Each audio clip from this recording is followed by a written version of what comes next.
लखनऊ मेरा शहर नहीं, मेरे घर का आंगन है। ये पंक्ति मेरी नहीं, उस महान शख्सियत की है जिनका जीवन रंगमंच, साहित्य और कला की साधना को समर्पित रहा है, जिनकी रचनात्मकता ने लखनऊ की तहजीब और संस्कृति को नई पहचान दी है। सेठ एम.आर. जयपुरिया विद्यालय का यह प्रांगण आज और भी रोशन हो गया है, क्योंकि हमारे बीच भारतीय रंगमंच, फिल्म और टेलीविजन जगत के प्रसिद्ध अभिनेता डॉक्टर अनिल रस्तोगी जी पधारे हैं। Please give a huge round of applause to him. सन 1962 में इनके रंगमंची सफर की शुरुआत हुई और इनका पहला नाटक आशा का सवेरा मंचित किया गया। इसके बाद एक एक करके इन्होंने हिंदी रंगमंच के लगभग 100 नाटकों में 1000 से भी अधिक प्रस्तुतियां दी। थिएटर के साथ सिनेमा और टीवी जगत में भी इनका योगदान अमूल्य है। उड़ान, इशकजादे और ना बोले तुम ना मैंने कुछ कहा जैसे धारावाहिक और फिल्में आज भी दर्शकों के दिलों में बसी हुई हैं। इतना ही नहीं, हाल के वर्षों में गुल्लक, पंचायत, आश्रम और संस्कार लोक जैसी लोकप्रिय वेब सीरीज में भी इनके यादगार अभिनय ने इन्हें दर्शकों के दिलों के और करीब पहुंचा दिया है। आज इंटर स्कूल जयपुरिया फेस्ट के इस यादगार अवसर पर आपका हमारे बीच उपस्थित होने के लिए हमारे लिए सचमुच गौरव और सम्मान की बात है और आपके अनुभवों से सीखने के लिए हम सब उत्सुक हैं। पूरे जयपुरिया परिवार की ओर से मैं आपका हृदय से धन्यवाद और आभार व्यक्त करती हूँ।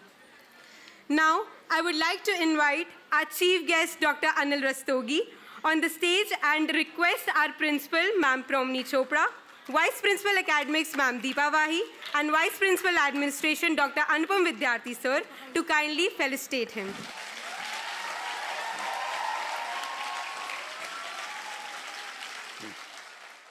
मैडम प्रिंसिपल का बहुत बहुत धन्यवाद कि मुझे इतने टैलेंटेड बच्चों के सामने मुझे कुछ बोलने का मौका लग रहा है। I am feeling little embarrassed rather कि इतने जो अभी मैंने इतनी अच्छी परफॉर्मेंसेस देखी बच्चों की। बच्चों, मैंने जब काम शुरू किया था तो उस समय ये जो आर्ट फॉर्म्स है, आजकल डांस है, म्यूज़िक है, थिएटर है, इसको बहुत अच्छा नहीं माना जाता था और सिर्फ पढ़ाई पर ध्यान था। लेकिन जैसा कि आप देख रहे हैं, अभी बच्चों ने इतनी अच्छी परफॉर्मेंस दी।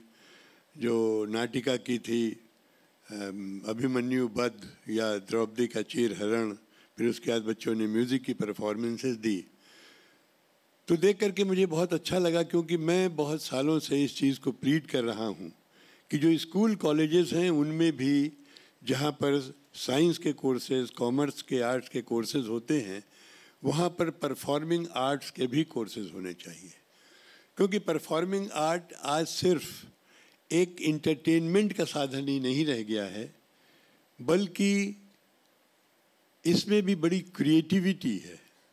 जैसे कि अभी इस बच्ची ने बताया कि मैं बेसिकली साइंटिस्ट रहा हूँ यहाँ सेंट्रल ड्रग रिसर्च इंस्टीट्यूट में। मैं रिसर्च स्कॉलर रहा हूँ जहाँ पर हम रिसर्च करके भी क्रिएट समथिंग न्यू। तो उसी तरीके से आज जो भी परफॉर्मिंग आर्ट्स हैं उसमें always you create something new, you innovate something. तो इस वजह से, और थिएटर की मैं जानता हूँ कि थिएटर सिर्फ नाटक करने के लिए नहीं होता है, बट कि that helps in personality building. I started at CDRI from the bottom. मैं जूनियर रिसर्च फेलो करके मैं 1962 में मेरा अपॉइंटमेंट हुआ था। Then from there I retired in the top position in director's grade and head of biochemistry. मेरे साथ advantage ये था कि चूँकि मैं थिएटर करता था तो हर इंटरव्यू जो भी मैं देता था उसमें मेरी परफॉर्मेंस और लोगों से थोड़ी बेटर होती थी, because I could express my self better. May be कि हमारा काम थोड़ा 19 हो किसी से, लेकिन जब आप एक 19 काम को भी बेहतरीन तरीके से पेश करते हैं तो वो 20 काम से ऊपर चढ़ जाता है। तो इस वजह से मुझे बहुत अच्छा लग रहा है आप लोगों के बीच में कि जो इंटर स्कूल कंपटीशन हो रहा है, इसमें तमाम अलग अलग स्कूल आए हैं और दैट इज़ इंडिकेशन कि अलग अलग स्कूलों में भी इन परफॉर्मिंग आर्ट्स की शिक्षा दी जा रही है। अभी एक बच्ची मुझसे बात कर रही थी कि can it be opted as a career. Career भी हो सकता है, भी जैसे थिएटर में, हिंदी थिएटर में भी करियर नहीं है, लेकिन जो रीजनल थिएटर है, जैसे मराठी थिएटर है, गुजराती थिएटर है, बंगला थिएटर है, कन्नड़ थिएटर है, वहाँ पर थिएटर भी एक कैरियर बन गया है। वहाँ पर जो ड्रामे की परफॉर्मेंस होते हैं उसके सैकड़ों सैकड़ों शोज़ होते हैं। अभी अनफॉर्चुनेटली हमारे हिंदी थिएटर इतना डेवलप नहीं हुआ है, लोगों को टिकट ले करके नाटक देखने की आदत नहीं है, शायद उसके लिए हम लोग ही जिम्मेदार हैं, लेकिन धीरे धीरे वो माहौल बन रहा है। लेकिन जो थिएटर में जो एक्टिंग जो बच्चे कर रहे हैं, आज उनके लिए बहुत बड़ा स्कोप है, टेलीविज़न के लिए, सिनेमा के लिए। मैं जब छोटा था मैंने कभी सपने में भी नहीं सोचा था कि मैं कभी सिनेमा के पर्दे पर आऊँगा या टेलीविज़न पे आऊँगा या रेडियो पे जाऊँगा। लेकिन धीरे धीरे जैसे जैसे मैं थिएटर करता गया, मुझे एवेन्यूज़ मिलते गए और लोगों ने मुझे सपोर्ट किया और मैं आगे बढ़ता गया। मैं अभी बता रहा था वहाँ टीचर्स को कि थिएटर या किसी भी परफॉर्मिंग आर्ट में 3 उसके फ़ायदे होते हैं। सबसे बड़ी चीज़ तो ये है कि ये स्वांतः सुखाय होता है। जैसे जब आप रिसर्च करते हैं, जब आप कोई नई चीज़ इनोवेट करते हैं, जब आप कोई रिसर्च में कोई नई चीज़, आपके नए एक्सपेरिमेंट में कोई नई चीज़ आती, तो आपको खुशी होती है कि आपने एक चीज़ क्रिएट की है। उसी तरीके से यहाँ पर जो भी आप करते हैं, तो जो स्वांतः सुखाय, जो चीज़ सुख देती है आपके मन को, इंसान किस लिए ज़िंदा रहता है? इसीलिए ज़िंदा रहता है कि जो भी काम करे उससे उसको सेटिस्फैक्शन मिले। और मुझे लगता है कि क्रिएटिव ये जो एक्टिविटीज़ हैं, परफॉर्मिंग आर्ट्स है, इनसे बड़ा सुख कहीं नहीं मिलता है। दूसरी चीज़ है इन टर्म्स ऑफ मनी। आज आप देखिए, जैसे मैंने कहा भी हिंदी थिएटर में इतना स्कोप नहीं है, लेकिन थिएटर के आज आर्टिस्ट जो हैं, जो आप देखिए टेलीविज़न का कितना एक्सपेंशन हो गया है। मुझे याद है मेरा एक सीरियल आप लोगों के पेरेंट्स ने देखा होगा या ग्रैंडफादर ने देखा होगा, 1989 में आता था एक सीरियल मेरा उड़ान। कविता चौधरी एक NSD पास लेडी थी जिनकी बड़ी बहन पुलिस में थी। She retired as first director general of police of Uttarakhand, Kanchan Chaudhary. तो उनसे इंस्पायर होकर के उन्होंने पुलिस की लाइफ पे एक सीरियल बनाया था। उस समय सिर्फ DD1 हुआ करता था, दूरदर्शन का एक ही चैनल हुआ करता था। लेकिन आज आप देखिए, आज कम से कम 400 चैनल हैं। उसके लिए हर एक के लिए आर्टिस्ट चाहिए। ये आर्टिस्ट कहाँ से मिलेंगे? हमारे यहाँ इतने स्कूल्स नहीं हैं। नेशनल स्कूल ऑफ ड्रामा है जहाँ पर 20 बच्चों का एडमिशन होता है।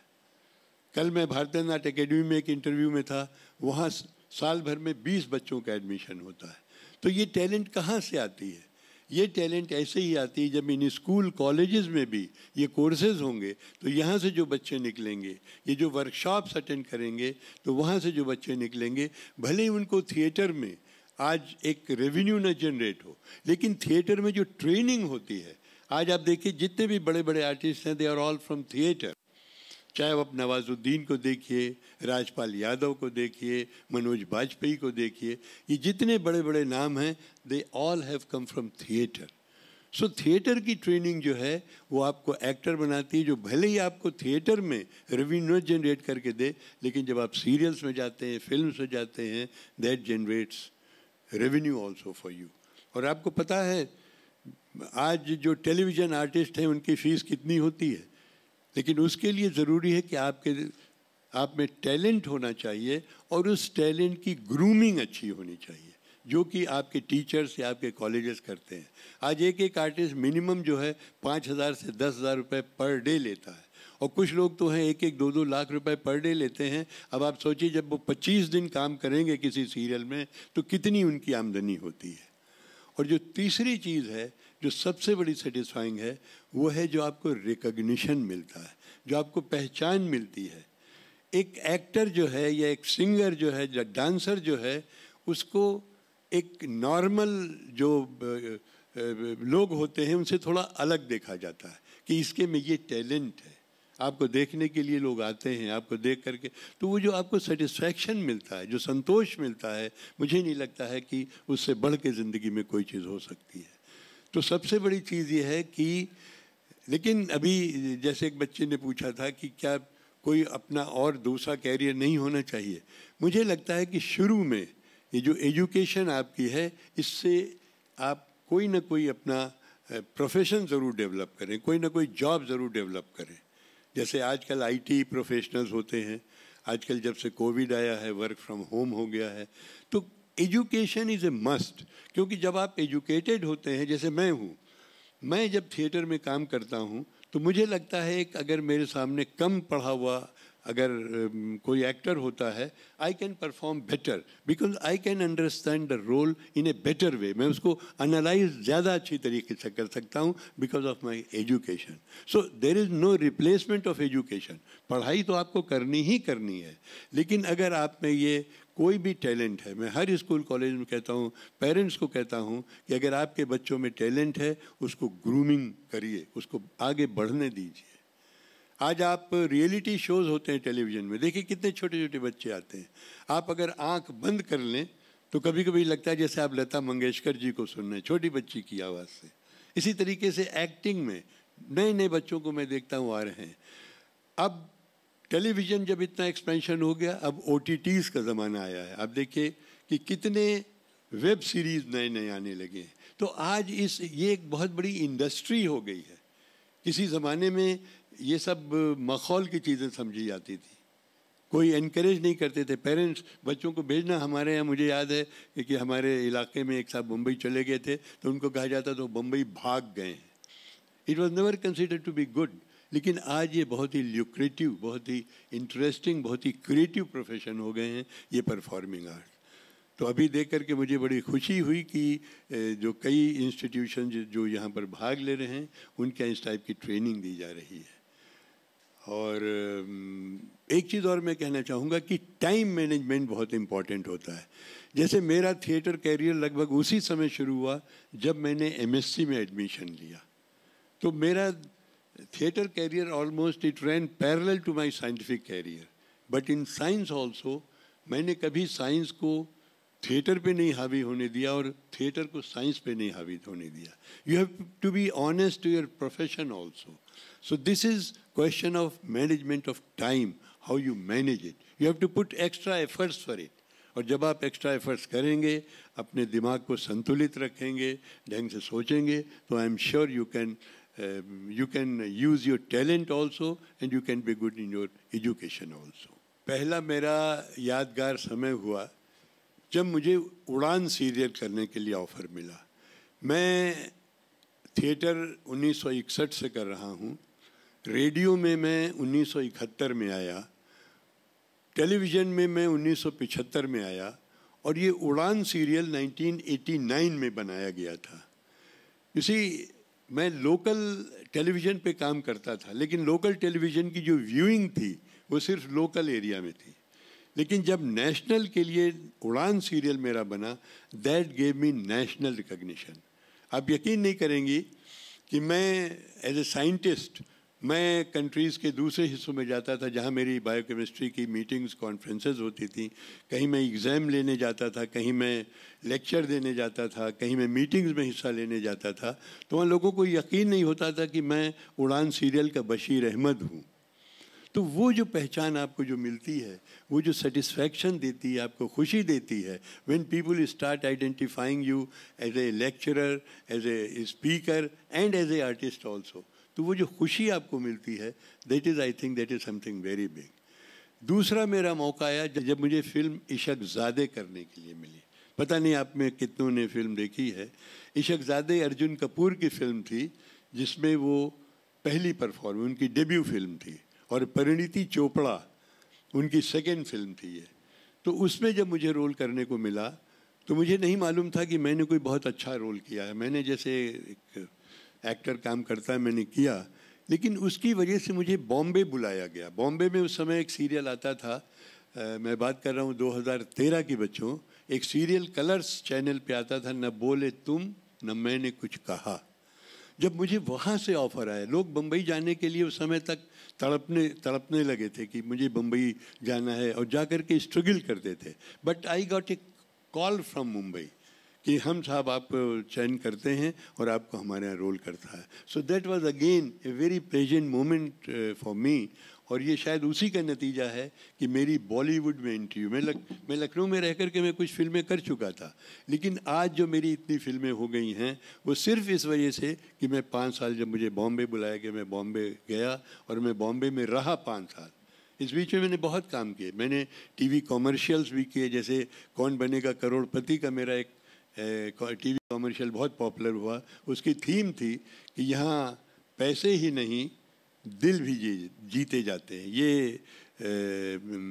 अमिताभ बच्चन जी ने कहा था कि उसमें क्या होता है कि एक हिंदू फैमिली एक मुस्लिम फैमिली है और दोनों आपस में लड़ते रहते हैं. तो जब हिंदू फैमिली का बच्चा जाता है हॉट सीट पे, तो उससे अमिताभ बच्चन पूछते हैं कि अस्सलाम वालेकुम के क्या मतलब है.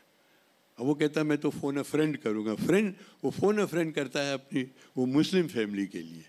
तो वो जो वहाँ उनके जो हेड ऑफ़ द फैमिली हैं वो कहते हैं बेटे इसके माने हैं खुदा तुम्हें सलामत रखे. And then they hug each other. तो अमिताभ बच्चन जी कहते हैं कि यहाँ सिर्फ पैसे ही नहीं दिल भी जीते जाते हैं. That ad my became very popular. तो इस तरीके से जब आप मेहनत से काम करते हैं, मेरा चूँकि मैं बायोकेमिस्ट हूँ, मैं थोड़ा फार्मूला पे भी काम करता हूँ. मैंने एक वर्कआउट किया है hard work HDW plus perseverance. इसमें क्या है कि मैं तो चूँकि एक बड़ा काम करके यहाँ से गया था तो मुझे स्ट्रगल नहीं करना पड़ा, लेकिन जो लोग जाते हैं sometimes it's not very easy, it's not bed of roses you see. But अगर आप में टैलेंट है और आप लगे हुए हैं तो आज नहीं तो कल आपको सक्सेस ज़रूर मिलेगी. मुझे याद है मनोज बाजपेयी जी, जब मैं उनके साथ फिल्म ये कर रहा था, अभी एक उनकी फिल्म आई थी यहीं लखनऊ में शूट हुई थी, तो बाजपेयी जी खुद बताने लगे कि अनिल जी मैं बिल्कुल निराश हो गया था बॉम्बे में, मुझे काम नहीं मिल रहा था और मैंने सोच लिया था मैं बिहार वापस चलाऊँगा. But one fine morning he got a good opportunity. Anupam Kher ji यहाँ मेरे साथ रोल कर रहे थे यहूदी की लड़की में और यहाँ BNA में पढ़ाते थे. और सारांश में आप सोचिए उन्होंने उस समय 30-35 साल के थे और 68-70 साल के बूढ़े का रोल किया था.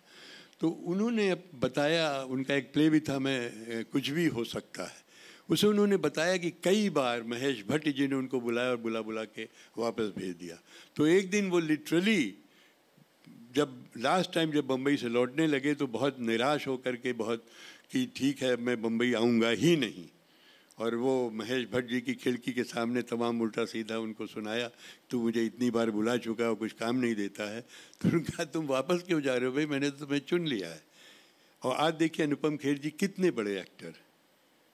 तो इस तरीके से परसिवरेंस होनी चाहिए. आप लगे रहिए. अगर आप में टैलेंट है तो ज़रूर होगा.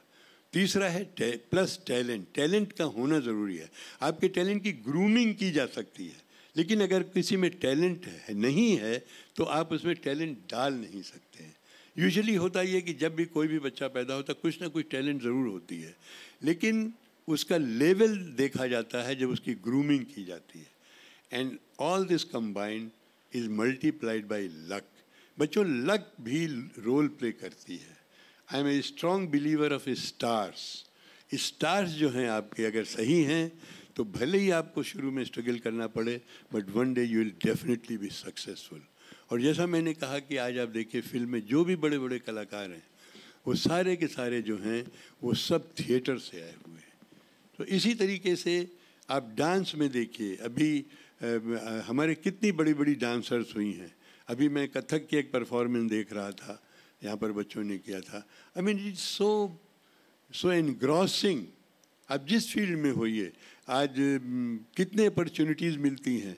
हमारे जो लच्छू महाराज जी थे, ये जो फिल्म आई थी मुग़ल आज़म, उसमें डांस पर टीचर वही हुआ करते थे. तो हर चीज़ की, हर परफॉर्मिंग आर्ट के दे आर, सबसे बड़ी बात ये दे आर वेरी सेटिस्फाइंग. और दूसरी चीज़ ये है कि आज आपको उससे बड़ा एक्सपोजर मिलता है, फाइनेंशियल गेन भी होता है और रिकग्निशन मिलता है. मैं पूछना चाहूँगी कि आपका कोई ऐसा एक्टिंग प्रोजेक्ट रहा है जिसमें आपने बहुत ज़्यादा मेहनत की हो, जिसमें आपने आपको पूरा चेंज करना पड़ा हो सिर्फ उस कैरेक्टर में आने के लिए? यस, अभी मेरा एक प्ले हुआ था, आपके जो टीचर हैं राघवेंद्र ने देखा था वो प्ले। अभी 25-26 जुलाई को मैंने एक प्ले किया है, उसका नाम है डैडी। ये यहाँ लखनऊ में बहुत ही मशहूर डायरेक्टर हैं सूर्य मोहन कुलश्रेष्ठ जी, उन्होंने डायरेक्ट किया था। डैडी इज़ बेसिकली एक जेलर करके फ्रेंच प्ले राइट हैं, उनका प्ले है लिखा हुआ जिस पे इंग्लिश फिल्म बनी है the father.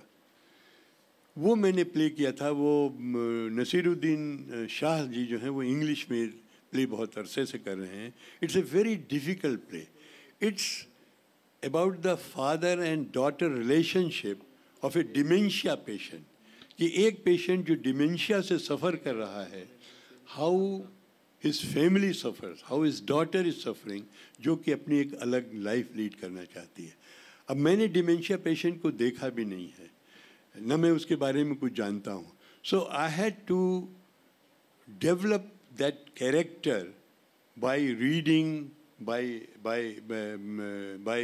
Looking at the director कि हमें वो कैसे बता रहे हैं, बाय सीइंग द फिल्म। तो इसकी रिहर्सल लगभग हम लोगों ने करीब 2.25 महीने की। यूजुअली मैं 1 महीने से ज़्यादा किसी प्ले की रिहर्सल नहीं करता हूँ। इसकी रिहर्सल मैंने 2.25 महीने की, और इसकी रिहर्सल 3 घंटे की जगह हम कम से कम 6-7 घंटे करते थे, because the role was very difficult. And then the result was that this play came out to be very well, और जिसको मैं अपनी ज़िंदगी का सबसे मुश्किल और सबसे बेहतरीन प्ले मानता हूँ। अगर आप लोग इंटरेस्टेड हो, उसका एक शो हम 2 सितंबर को संत गाडगे जी महाराज ऑडिटोरियम हम फिर से कर रहे हैं, because this play had lot of admiration from public, from press, and जो लोग फेसबुक पे लिखते हैं उन सब ने बहुत तारीफ़ लिखी। तो उससे इंस्पायर हो करके इस प्ले को हम 2 सितंबर को फिर से कर रहे हैं। And that was my 99th play. मैंने बच्चों सन 64 से अब तक सन 61 से 99 प्लेस किए हैं विद डिफरेंट डायरेक्टर्स, जिनके शोज़ तो लगभग 1000 हो गए। पूरे हिंदुस्तान भर में मैंने शोज़ किए हैं। But this play was most difficult and most challenging play and probably the best play of my life. Sir, आप यहाँ आए, आपने हमको इंस्पायर किया, इतने अच्छे से बताया, हमको मोटिवेट किया, उसके धन्यवाद आपका। मेरे पास आपसे एक रिक्वेस्ट है, आपके इतने साल के करियर में आपका कोई डायलॉग जो आपको आज तक याद हो, या कोई फेवरेट डायलॉग? क्या है बच्चों, जैसे मैंने कहा कि मैंने डिमेंशिया पेशेंट का रोल किया, तो उसका थोड़ा असर मेरे ऊपर भी आ गया है और मेरी एज भी अब ऐसी है जब भूलने लगा हूँ। लेकिन इस प्ले के पहले, डैडी प्ले से पहले, यहूदी की लड़की मैंने एक नाटक किया है। आगा हश कश्मीरी साहब का लिखा हुआ नाटक है वो, और उसके डायरेक्टर थे उर्मिल कुमार थपलियाल जी। उर्मिल कुमार थपलियाल जी यहाँ के बहुत ही मशहूर डायरेक्टर हैं, आकाशवाणी में न्यूज़ रीडर रहे हैं, और वो पारसी शैली का नाटक है। पारसी शैली इज़ ए लिटिल डिफरेंट शैली देन द नॉर्मल थिएटर। उसमें थोड़ा एग्जेजरेटेड वर्जन आपको देना पड़ता है। एक फिल्म आई थी, उसका नाम था यहूदी, जिसमें सोहराब मोदी जी ने रोल किया था, पृथ्वीराज कपूर जी ने रोल किया था, दिलीप कुमार जी ने रोल किया था, और मीना कुमारी जी ने रोल किया था। तो ये उतनी पुरानी फिल्म है। लेकिन ये प्ले मैंने 1979 में किया था, इसका पहला शो। और जैसे मैंने बताया कि ये रोल पहले अनुपम खेर जी हमारे यहाँ यहूदी का कर रहे थे। Anupam Kher is a terrific actor, और बड़ा डिफ़िकल्ट रोल था। लेकिन जैसा हुआ कि उनको 15 दिन के बाद उनको बॉम्बे से ऑफ़र मिल गया, so he had to move to Bombay. He said, Anil ji, अब मैं इतना लुक्रेटिव ऑफ़र नहीं छोड़ सकता हूँ, फिल्म के लिए मुझे मिला है। So Thapliyal ji asked me to do that role. तो उसमें मैं थोड़ी सी भूमिका बना करके आपको डायलॉग बताता हूँ। उसमें यह है कि एक यहूदी और ज्यूज़ और रोमन्स में एक बराबर से झगड़ा रहा है, पुराना झगड़ा रहा है। तो एक रोमन प्रीस्ट ने एक यहूदी की लड़की को सिर्फ सलाम न करने के जुर्म में उसने उसे कहा कि इसको खौलते हुए तड़ाव में करके इसको ज़िंदा जला दो। तो वो यहूदी जो है वो कहता है कि हम इसका बदला लेंगे, उसके बदले में वो उसकी लड़की को उठा लाता है। लेकिन जब वो आप मिल जाती तो उसको अपनी बच्ची की तरह से पालता है। वो बाद में वो जो रोमन प्रीस्ट है वो किसी एक फर्जी जुर्म में उसको भी सज़ा दे देता है। तो उस पर वो डायलॉग यहूदी का है, वो मैं आपके सामने पेश करने की कोशिश करता हूँ। बच्चों ये प्ले मैंने लास्ट शो इसका 2010 में किया था। हमारा दर्पण ग्रुप का गोल्डन जुबली फेस्टिवल था, 50 साल हमारे ग्रुप के हुए थे। तो हो सकता है मैं कुछ भूल जाऊं क्योंकि उसके बाद से मैंने स्क्रिप्ट नहीं देखी है, लेकिन ये प्ले मेरे दिल के बहुत नज़दीक है, इसलिए मैं कोशिश करता हूं इसका एक डायलॉग सुनाने के लिए।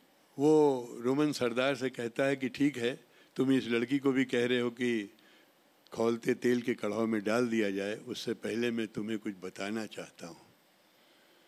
तो कहता अच्छा बता, क्या कहना चाहता?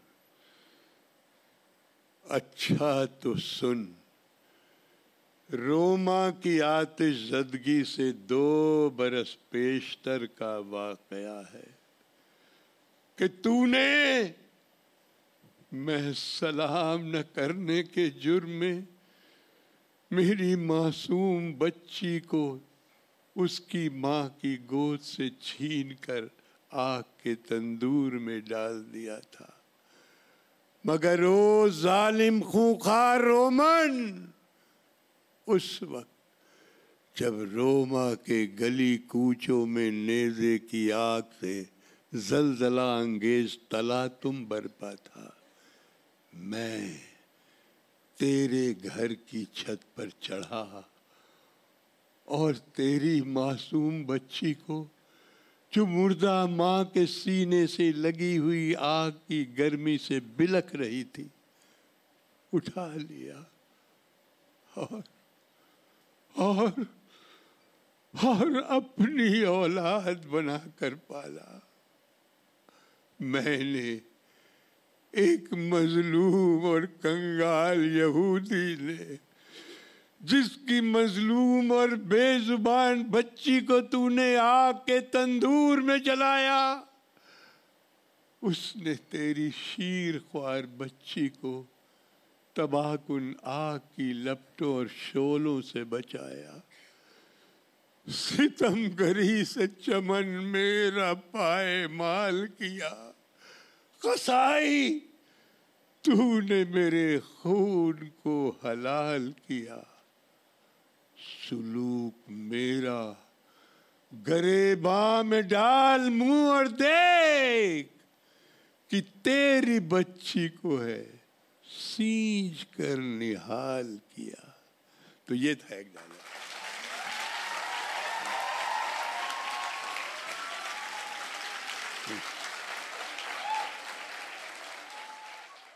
Thank you so much sir. मेरे पास कुछ शब्द नहीं हैं अपनी भावनाएं प्रकट करने के लिए। थैंक यू सो मच हमारे जयपुरिया परिवार से मिलने के लिए और इतनी अच्छी बातें बताने के लिए।